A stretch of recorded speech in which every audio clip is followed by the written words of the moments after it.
ఈ ఇంట్లో నుంచి అడుగు బయట పెడితే వీళ్ళ నాన్న మళ్ళీ ఎక్కడ ఏ అప్పు చేస్తాడో ఏ తప్పు చేస్తాడో అవన్నీ ఇంటి మీదకి తెచ్చి మాకు మనశ్శాంతి లేకుండా చేస్తాడో తెలీదు బాబు.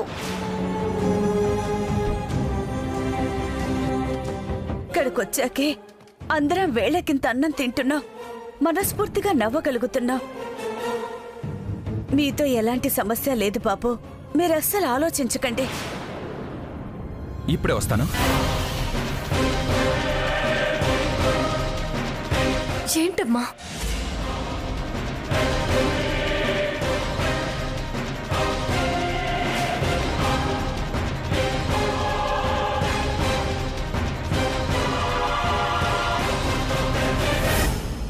రేపటి నుంచి నాకు వేరే ప్రేమ కనిపించాలి.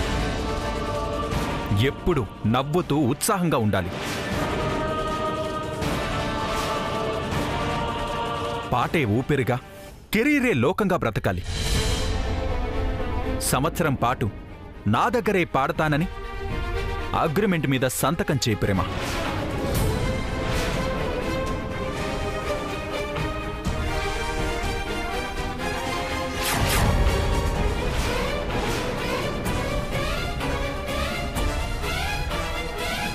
సంవత్సరంలో నిన్ను నంబర్ 1 సింగర్గా మార్చేస్తాను.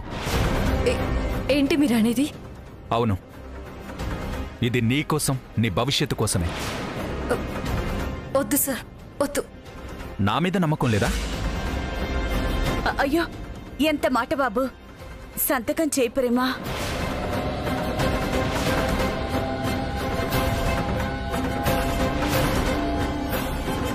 అదే నన్నడుగు. ఖాళీ కాగితాల కట్ట తీసుకురా, ఎక్కడ సంతకం చేయమంటే అక్కడ చేసేస్తాను.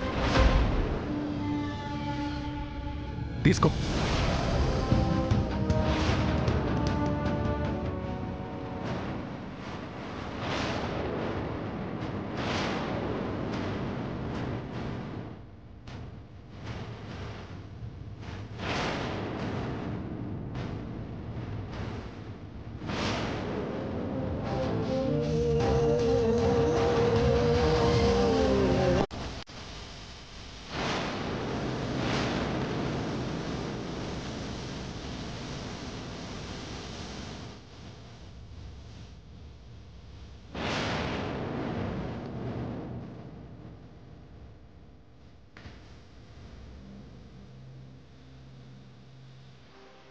నెక్స్ట్ ఇయర్ ఇదే టైంకి ఇలాంటి సొంత ఇంట్లో నువ్వు గృహప్రవేశం చేద్దాం.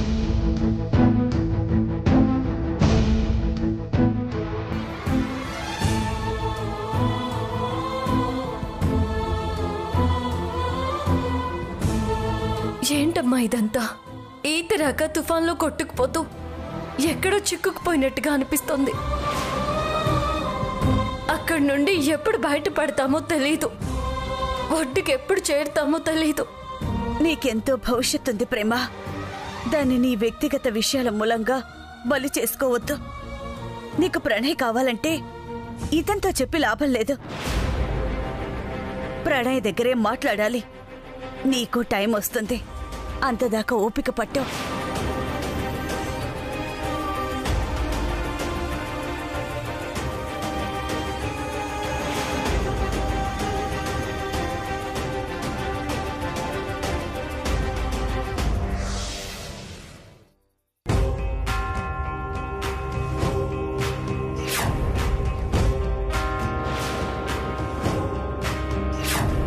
ఆపండి. ఈ లిరిక్స్ లో ఆ పదం ఎక్కడి నుంచి వచ్చింది? నేనే కాస్త లిరిక్ చేంజ్ చేశాను. నా కంఠు వణుకుతోంది, నేనిక పాడలేను. కళైరాజా సార్ అనవసరంగా లిరిక్ చేంజ్ చేశారు. నేను రాసిన పదమే బాగుంది. పాపం అనవసరంగా ప్రేమ గారిని అంతమందిలో నిలదీశాను. చాలా బాధపడి ఉంటారు. అందుకే ఫ్రస్ట్రేషన్లో ఏదేదో మాట్లాడేసింది. అంతేలే, కళైరాజా సార్కి ప్రియమైన శిష్యులంట కదా, గురువుని అలా అంటే ఎవరికి మాత్రం కోపం రాదు. కొంప తీసి కళైరాజా సార్కి నా మీద చెప్పేస్తే నో అలా జరగటానికి వీల్లేదు. ఏదో గతాన్ని మర్చిపోయి ఈ కవితలతో వర్తమానంలో బతుకుతున్న నన్ను భవిష్యత్తు లేకుండా చేస్తుందేమో.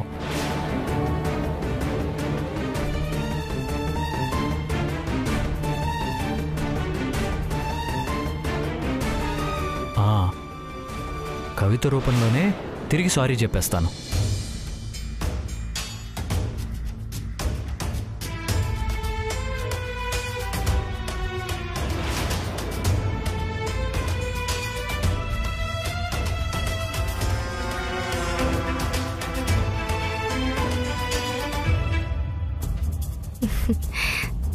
దేవుడికి మించిన రచయిత ఎవరుంటారు ప్రణయ్? నీ ఇష్ట ప్రకారం పెళ్లి చేసుకున్నావు. నా ఇష్ట ప్రకారం నిన్ను దక్కించుకోవడానికి ఎన్ని పథకాలు వేసినా అవేవీ సక్సెస్ కాలేదు. కానీ చూడు, దేవుడు నీ జీవితాన్ని చిన్న మతిమరుపుతో ఎలా నా దగ్గరికి వచ్చేలా చేశాడు.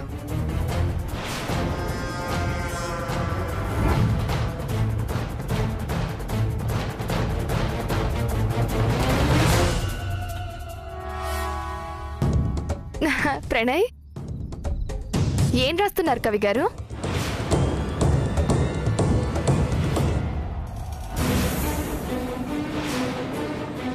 ఏంటిది ప్రణయ్, ప్రేమ అని రాసావు? ప్రేమకి క్షమాపణ చెప్పాలని. అర్థం కాలేదా? ప్రేమ అంటే లవ్ కాదు. సింగర్ ప్రేమ ఉంది కదా, ఆవిడికి.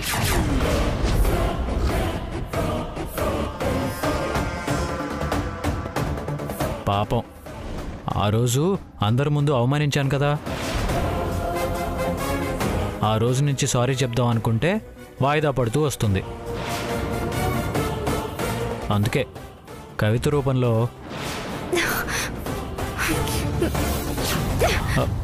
ఏం అవసరం లేదు. స్నేహ, స్నేహ,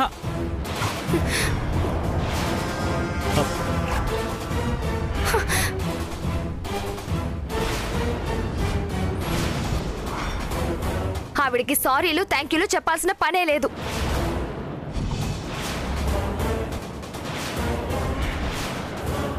ఏంటి స్నేహ, ఇంత చిన్నదానికి ఇంత వైల్డ్గా ఎందుకు రియాక్ట్ అవుతున్నావో నాకు అర్థం కావట్లేదు.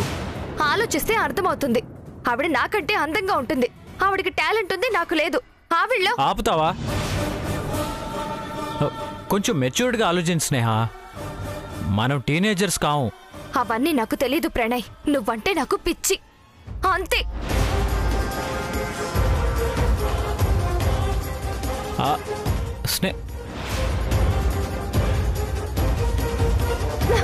శివాగ్ని,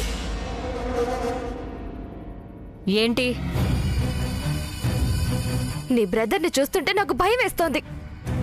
ఎందుకు? ఎందుకా?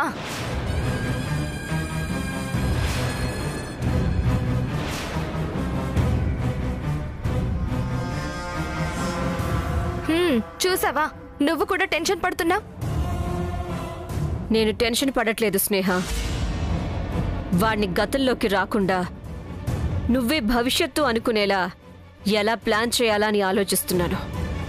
దానికి ఒకటే మార్గం. ఏంటి? మా ఇద్దరికి పెళ్లి చెయ్యాలి. ఆ తర్వాత మతి వచ్చినా జరిగిన పెళ్లిని చూసి దెబ్బకి మళ్ళీ మతిపోతుంది. ఏమంటావ్? స్ట్రైట్ గా పెళ్లి అంటే నో అనే ప్రమాదం ఉంది స్నేహ. నెమ్మదిగా ట్యూన్ చేయాలి. ఈ ట్యూన్ చేసేలోపు ఆయన ప్రేమతో డ్యూయెట్లు పాడితే? కళైరాజాని తక్కువగా అంచనా వేయకు. వాడికి ప్రేమ అంటే పిచ్చి, మోజు, మైకం. ప్రణయ్తో క్లోజ్గా ఉందని తెలిస్తే చంపేస్తాడు. ఎవరిని? అది నీ జనరల్ నాలెడ్జ్కే వదిలేస్తున్నాను. సరే, ప్రణయ్ నన్ను పెళ్లి చేసుకోవాలంటే ఏం చేయాలో చెప్పు. 2 పనులు చేయాలి. 1,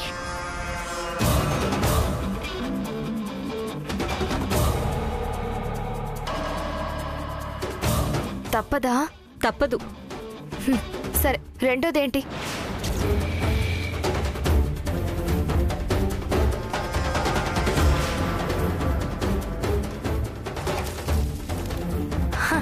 సరే శివాగ్ని, ఈ రెండు చేస్తే ప్రణయ్ ఎక్కడికి పోడా? ఏ రెండు చేస్తే స్నేహ?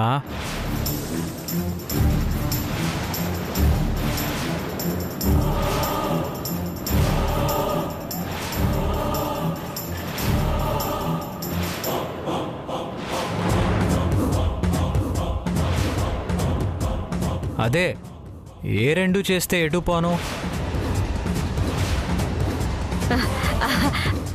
అదే బ్రదరు, నిన్ను గొప్ప రచయితను చేయటం, రెండోది నీకొచ్చిన డబ్బులతో జూబ్లీ హిల్స్ లో ఒక ఫ్లాట్ తీసుకోవటం. ఈ రెండు చేస్తే ప్రణయ్ అద్దిల్లంటూ ఎక్కడికి తిరగకుండా ఉంటాడు. అవును ప్రణయ్, నీకిక్కడ ఇబ్బందిగా ఉంటుందన్నావు కదా, అందుకని. అవునా, సరే సరే. అలాగే.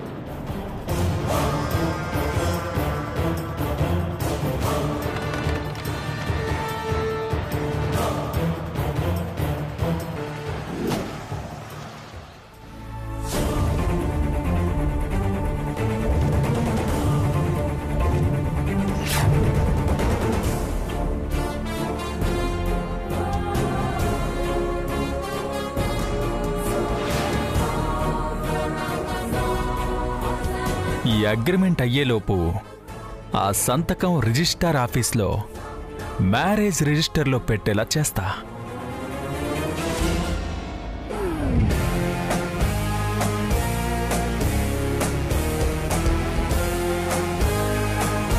ఏంట్రా అలా చూస్తున్నావు? పెట్టు. మీ కాల్ తీయాలండి. పంచా? అదేట్లేదు సార్, తీస్తే పెడతా. ఒరే, నువ్వు ఎవరినైనా ప్రేమించావా? ఒకప్పుడు సార్. నీ ఫేస్కి లవ్ ఏంట్రా అని మొహం మీద ఉమ్మేసి వెళ్ళిపోయిందా? అలాంటిది కట్టేట్లేదు సార్, నాకు నిజంగానే లవ్ మీద విరక్తి దొబ్బింది సార్. తాగండి సార్. లవ్ మీద విరక్తి ఏంట్రా? చెప్తాను విను. చెప్తాను మంత్ అవుతుండేటి. రై, పరిచయం అనేది మొదటి పెగ్ లాంటిది, రిలాక్స్డ్గా ఉంటుంది. స్నేహం అనేది రెండో పెగ్ లాంటిది, కొంచెం మత్తుగా ఉంటుంది, కానీ కంటిన్యూ చేయాలనిపిస్తుంది. ఓహో. ఇక ప్రేమ మూడో పెగ్ లాంటిది, దానిలోనే ఉండాలనిపిస్తుంది. మరి పిచ్చి అనేది నాలుగో పెగ్ సార్. అందుకేగా నేను రోజు 3 పెగ్లే తాగుతాను.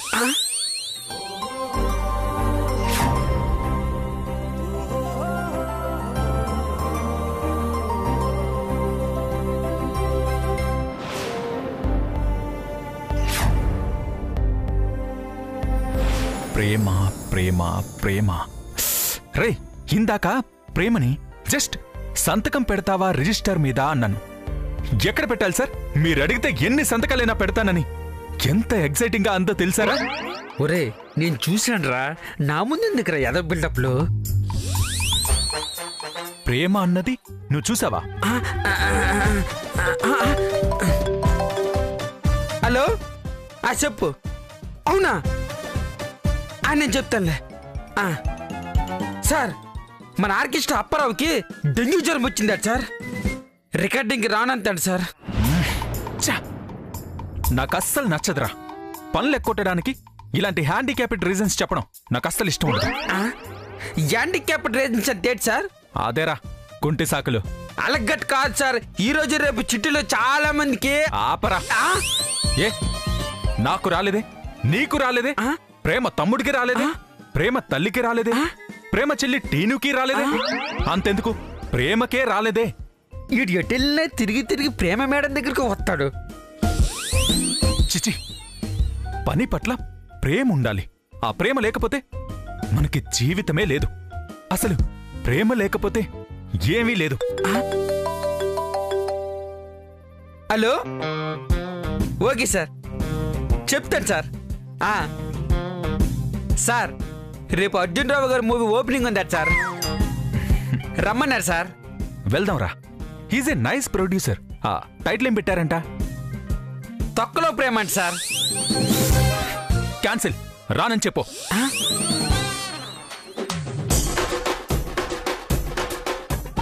పాపం చాలా మందికి వచ్చింది. అదేదో ఈడికొత్తే బాగున్న డెంగ్యూ. ఆ ప్లేట్లెట్స్ అన్ని పడిపోయి కాళ్ళు చేతుల వంకరలు చుట్టియాలి యాదాకే.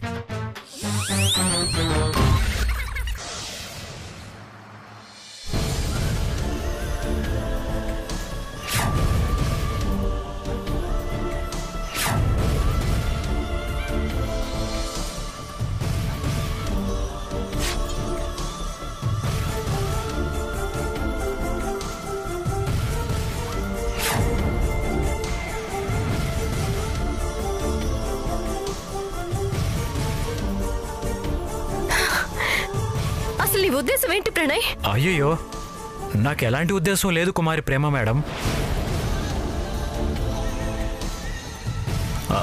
నమస్తే మేడం, మీరు సార్ వాళ్ళ అమ్మగారా?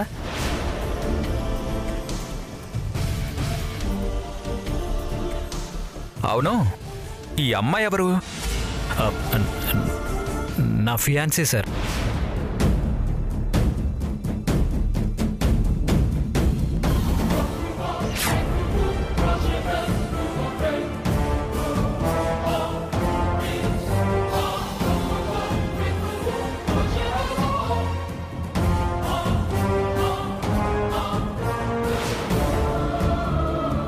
ప్రేమ గురించి నాకు చెప్పాలా?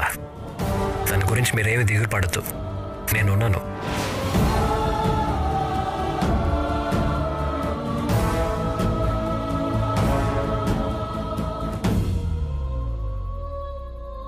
అమ్మ ప్రేమ,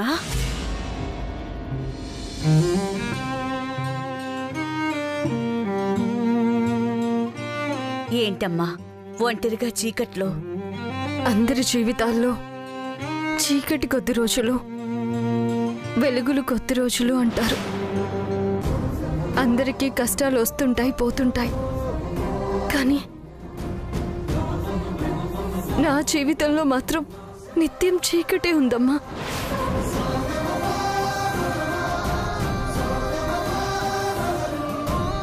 చిన్నప్పటి నుంచే కష్టాల్లోనే పుట్టి కష్టాల్లోనే పెరిగాను.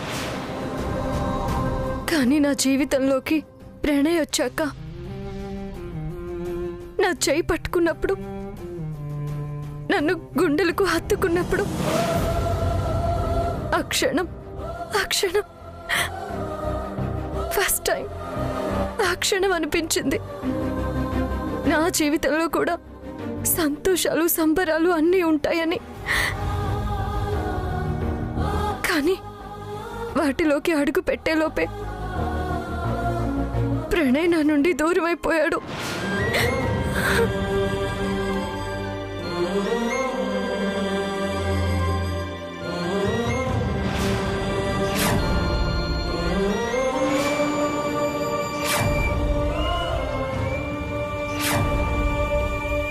All the best.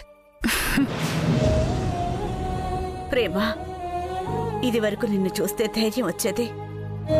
ఎంత కష్టం వచ్చినా నువ్వు ఎదుర్కొనేదానివి.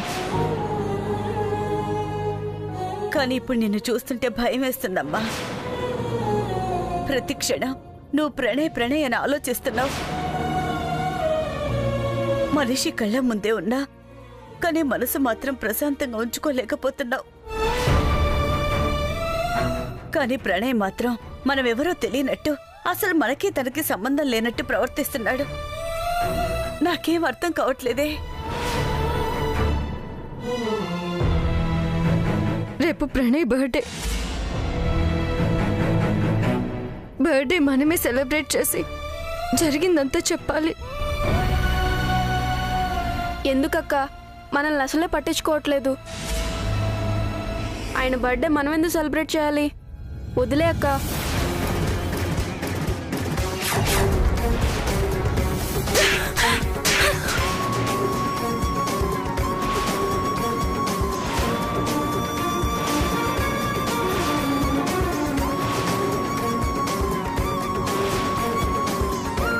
ప్రేమ,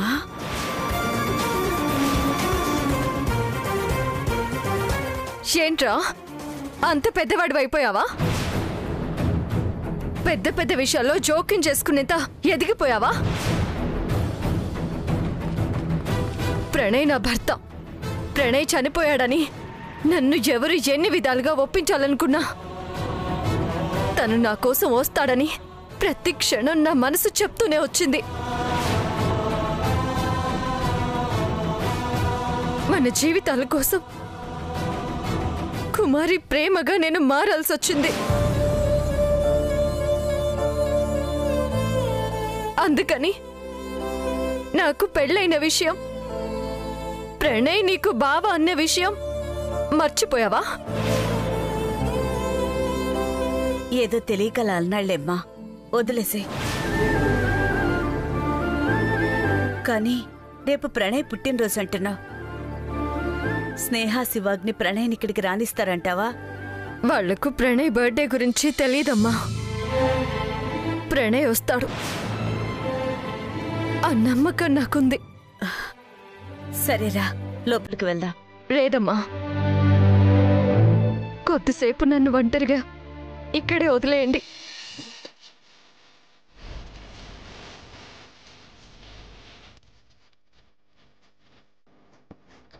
పద.